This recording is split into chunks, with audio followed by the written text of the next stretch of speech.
আদেশ করেছেন وَمَن يَعْشُ عَن ذِكْرِ الرَّحْمَنِ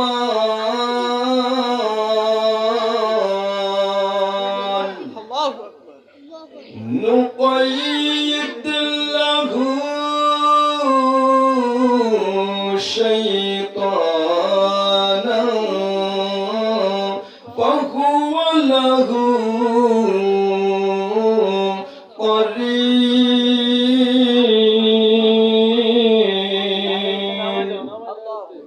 আল্লাহ পাক রব্বুল আলামিন কোরআন শরীফের সূরাতুল যুখরুফ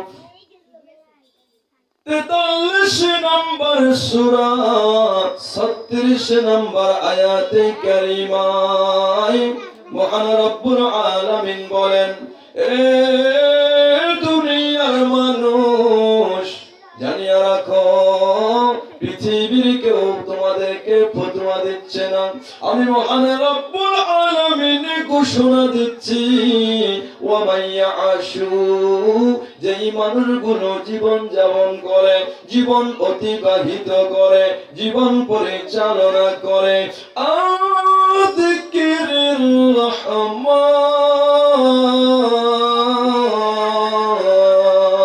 আল্লাহু আকবার। আল্লাহ পাক রব্বুল আলামিন কয় আযিকিরির রহমান, মহান রব্বুল আলামিনের জিকির বিহীন, আমার জিকির যারা করে না, আমার জিকির থেকে যারা দূরে সরে গেছে, আমার জিকির থেকে যারা গাফিল হয়ে গেছে, আল্লাহ পাক রব্বুল আলামিন বলেন, আমি আল্লাহ রব্বুল আলামিন ঘোষণা দিলাম, নুকাইয়িদ লাহু শাইতান, ওই ব্যক্তিদের জন্য একটা শয়তান নিযুক্ত হয়ে যায়। এই জন্য আল্লাহ পাক রব্বুল আলামিন আমাদেরকে জিকিরের আদেশ করলেন। আল্লাহ বন্ধু বলতেছেন যে বনি আদম সন্তানের কলবের ভিতর শয়তান বক্ত পাশের মতো বসে থাকে। ইদা যাকারাল্লাহ, যখন শয়তান কলবে বসে থাকে, ওই মুহূর্তে ইদা যাকারাল্লাহ, ওই বান্দা যদি আল্লাহ নামের জিকির করে খরচ হয়ে যায়, ওই মুহূর্তে ইবলিস তখন পালিয়ে যায়। সুবহানাল্লাহ।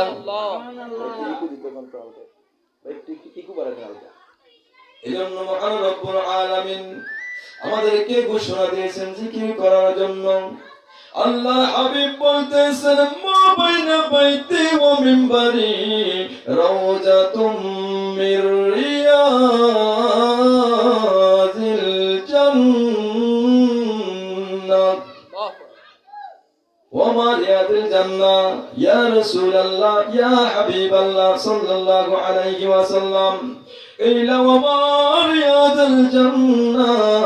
আল্লাহর বন্ধু বলেন, যখন তোমরা জান্নাতের পাশ দিয়ে যাবে, তোমরা জান্নাতের বাগান যেখানে দেখবে, তোমরা জান্নাতের ভিতরে ঢুকিয়া জান্নাতুল ফেরদাউসের ফল ভক্ষণ করো। সুবহানাল্লাহ।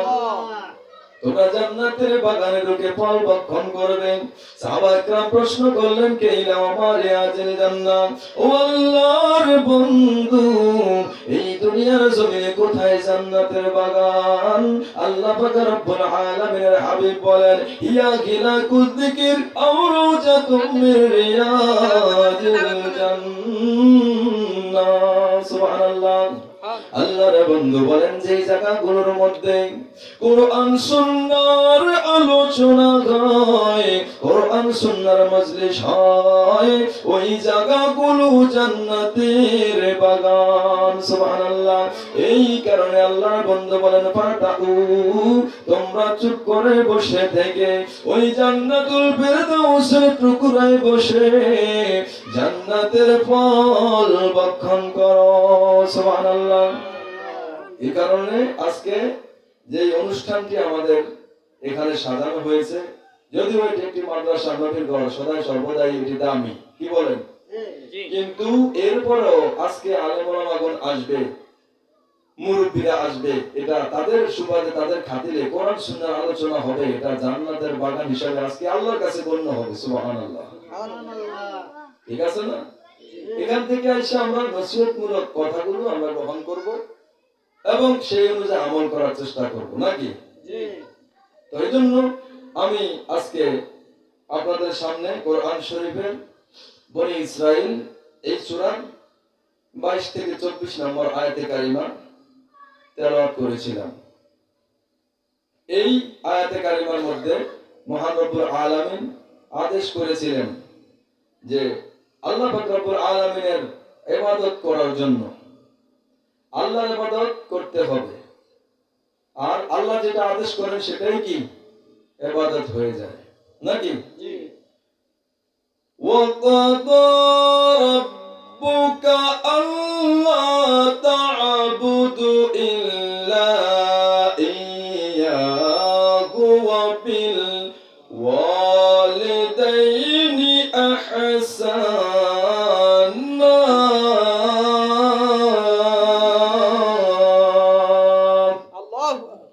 আল্লাহ পাক রব্বুল আলামিনের কোরআন শরীফের বনি ইসরাইল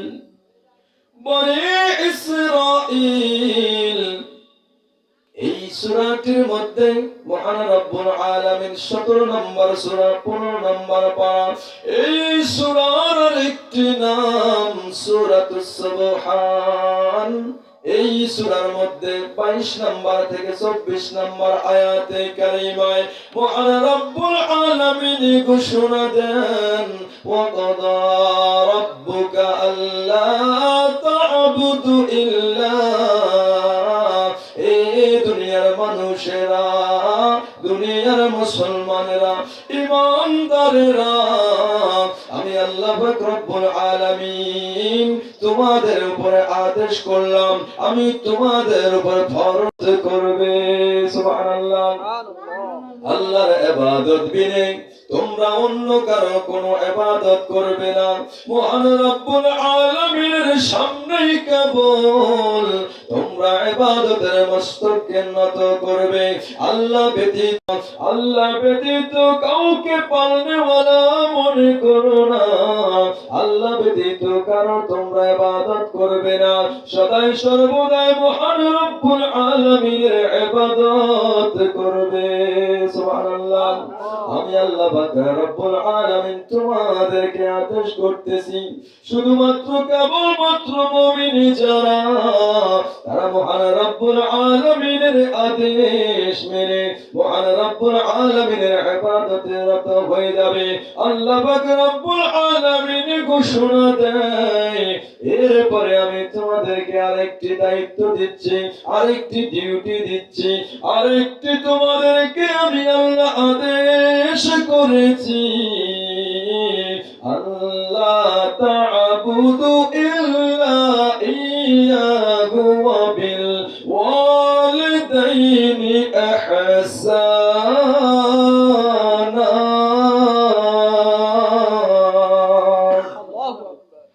আল্লাহ পাক রব্বুল আলামিন বলেন, এরপরে তোমরা তোমাদের মা বাবার প্রতি, সন্তান হয়ে তোমরা মা বাবার উপরে ইহসান করো, মা বাবার তোমরা খেদমত করো, মা বাবার উপরে তোমরা তোমাদের মায়ার দৃষ্টিপাত করো।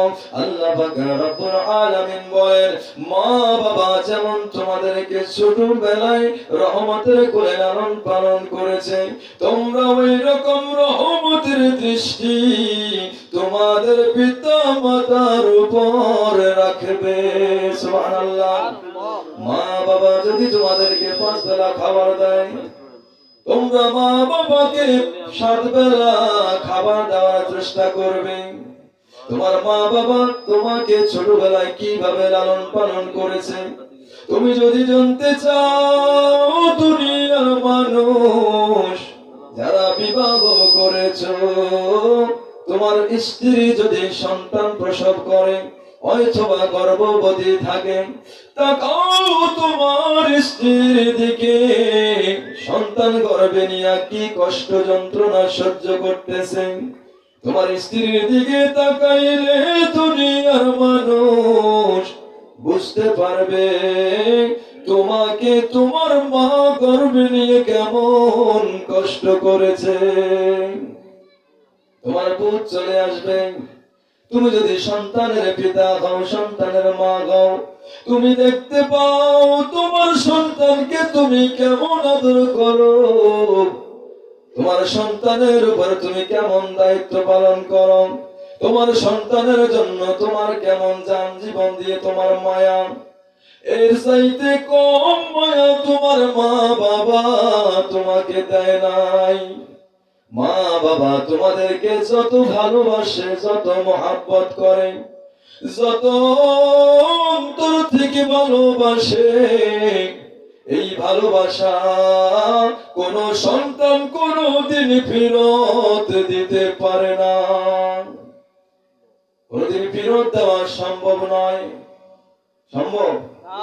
মহান রব্বুল আলামিন এই কারণেই বলতেছেন, আমার আদেশের পর, আমার ইবাদতের পর এই দুনিয়ায় তোমরা সদাই সদাই তোমাদের পিতা মাতার আনুগত্য করবে। সুবহানাল্লাহ। মা বাবা কি জিনিস যখন দুনিয়ায় বেঁচে থাকে বোঝা যায় না। যার মা চলে গেছে, বাবা চলে গেছে, মা ডাকার দরজাটা বন্ধ হয়ে গেছে, সে বিনে অন্য কেউ বোঝা সম্ভব নয়। মা বাবা কি মহাব্বত করে ছেলে সন্তানদেরকে। খুব বড় গরীর ঘটনা, একজন আল্লাহওয়ালা তার সন্তান বড় হয়ে গেছে, সন্তানকে নিয়ে একটি নদীর পাশে গেল। সন্তান বলল, আপনি আমার বাবা, আমি আপনার হক আদায় করব। মহান রব্বুল আলামিন আদেশ করেছেন, সন্তান যারা তারা যেন তাদের মা বাবার হক আদায় করে, মা বাবার হক আদায় করে। মা বাবার ভালোবাসা যেমন পেয়েছে তেমনি করে মা বাবাকেও যেন তারা ভালোবাসে। আপনি আমাকে ভালোবেসেছেন, মহাব্বত করেছেন, আমি আপনার সন্তান বলতেছে, বাবা আমি আপনাকে ভালোবাসা ফিরিয়ে দিতে চাই, আপনাকে মহাব্বত করতে চাই, আপনার খেদমত করতে চাই। বাবা বলেন, ঠিক আছে, আমি তোমাকে পরীক্ষা করব, তুমি কেমন মহাব্বত আমাকে করো। এই কথা বলে বাবা বলতেছেন সন্তানকে, এই পুষ্করিণী একটা নদীর পার ছিল, নদীর পারে একটা বট গাছ। বাবা সন্তানকে প্রশ্ন করলো, বাবা বলো তো এই গাছের মধ্যে কি দেখা যায়। ওই বট গাছের ভিতরে একটি কাক বসে আছিল, ডালে, বট গাছের ডালে একটি কাক বসেছিল। বাবা সন্তানকে প্রশ্ন করলো, এটা কি দেখা যায়। সন্তান বলে, এটা কাক। বাবা কিছুক্ষণ পরে আবার বলে, বাবা বলো তো এটা কি। ছেলে আবার বলে, বাবা এটা কাক। আর একটু পরে আবার জিজ্ঞাসা করলো, বলো তো বাবা এই বট গাছের ডালের মধ্যে কি বসে আছে। ছেলে বলতেছে, বাবা আপনি দেখতে পাচ্ছেন কাক, আপনি তিনবার প্রশ্ন করলে আমি আপনাকে বললাম এটা কাক, এরপরেও আপনি কেন আবার প্রশ্ন করতেছেন, আপনি দেখতেছেন এটা কাক। বাবা বলতেছে, আমার পরীক্ষা করা শেষ হয়ে গেছে। সন্তান বলল, বুঝতে পারি না আমার বাবা, আপনি কি পরীক্ষা করেছেন, আপনি কি পরীক্ষা করেছেন। বাবা বলতেছে, তুমি যখন ছোট ছিলে, 4 বছর 5 বছরের বয়স, তোমাকে নিয়ে এই নদীর পাড়ে এসেছিলাম, এই বটগাছের নিচে বসে তুমি আমাকে প্রশ্ন করেছিলে, বাবা ওটা কি। আমি তোমার বাবা, তুমি আমার সন্তান, তুমি প্রশ্ন করেছিলে, বাবা ওটা কি। আমি তোমাকে বলেছিলাম এটা কাক। আর একটু পরে তুমি বললে, বাবা ওটা কি। আমি বললাম কাক। কিছুক্ষণ পরে তুমি বললে, ওটা কি। আমি বললাম কাক। তুমি যতবার আমাকে প্রশ্ন করো আমি বিরক্ত বোধ মনে করি নাই, আমার কাছে আনন্দ লেগেছে, আমার নিষ্পাপ শিশু মাসুম অবুঝ, এখনো দুনিয়ার কিছু বুঝে নাই। আমার সন্তান শিখতে চায়, আমার সন্তান বুঝতে চায়, বাবা এটা কি, কাক এটা দিয়ে কি করে, এটা এরকম কেন, এটা কিভাবে উড়ে, এটা কিভাবে ডাকে।